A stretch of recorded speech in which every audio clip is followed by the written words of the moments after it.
And let's talk about this too. If you were traveling with kids, lots of people planning to do that here pretty soon because we've got spring break coming and then of course summer right after that. Lots of kids take medication and you need to know how to do that safely with them. So Dr. Sheila Kilbane is a pediatrician here with some tips on how we can do that. You have very good practical tips here, something a lot of parents can use because traveling with kids alone is tricky enough, right? Yeah. When you're trying to factor in their medicine, yeah. Where do you even begin?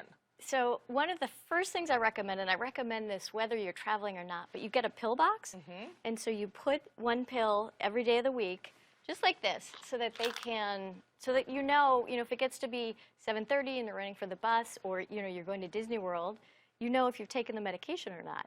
And if it's a liquid, that's the thing, in pediatrics we deal in liquids, is I would do the same thing but put coins in it, so that if you, especially if the child is motivated by money, that they'll help you remember while you're on vacation, I didn't get my penny or I didn't get my quarter today. That's a great idea. And if it's, some meds we do have to do twice a day. If it's two, you just put 2 coins in each little. You could maybe use candy or something too, right, if the kid's too young to really kind of get the money concept. To get the money. So that's it. Now, but you say don't pack that way, right? You shouldn't pack it in the pill box necessarily? You actually can pack it in the pill box. What I recommend, though, is that you either bring the bottles with you or, more importantly, take a photograph of the actual prescription or have it written down. I had a year or two ago, I had a family call, and they were taking a medication that was prescribed by one of their other physicians. They were able to get a hold of my office sooner, and because the mom was really prepared, I was able to call the prescription in for them, and they were able to get it. And it was a medication, it was a psychiatry prescribed medication, so the child really needed it. That you don't want to miss, sure. Yeah, so it's really important that, because some are extended release, some are, they all have different variations. You don't want to get off that routine when you're away from home, especially. No. Yeah. Now let's talk about this too, because I know sometimes you start a medication, or you're heading to a vacation, and your kid, of course, right, Murphy's Law, gets a fever right before you leave, or gets an ear infection right before you leave. So you basically end up having to start a new medication right before you leave, or while you're even on vacation. Is there any way around that, or any tips to make that more safe? Yeah.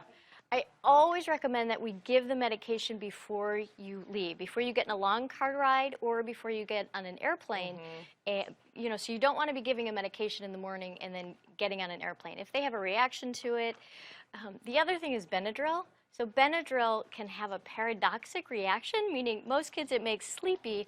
Some kids it can make hyper. Oh, no. And I always say to families, give it to them before they go on, because you'll be calling me and cursing my name. Don't count on it making them sleepy, right? Oh, that's a good point. Yeah. So anything, antibiotics, Benadryl, any new kind of medication, definitely give it ahead of time. I'm glad you mentioned, too, the liquids thing off the top there, because, of course, if you've got young kids, that is, typically how you give them meds. And getting those onto planes can sometimes be tricky because of the liquids rule. I know that I've traveled with breast milk before, and they do make exceptions for that. I would assume, is medicine the same deal? Exactly. And what they call it medically necessary liquids. Okay. And what you can do, because a lot of medications have to be refrigerated, in breast milk, is you can take a freezer pack, and you can also, take a little cooler. And if the freezer pack is solid when you're going through security, it will, they're not going to make any kind of a stink about it.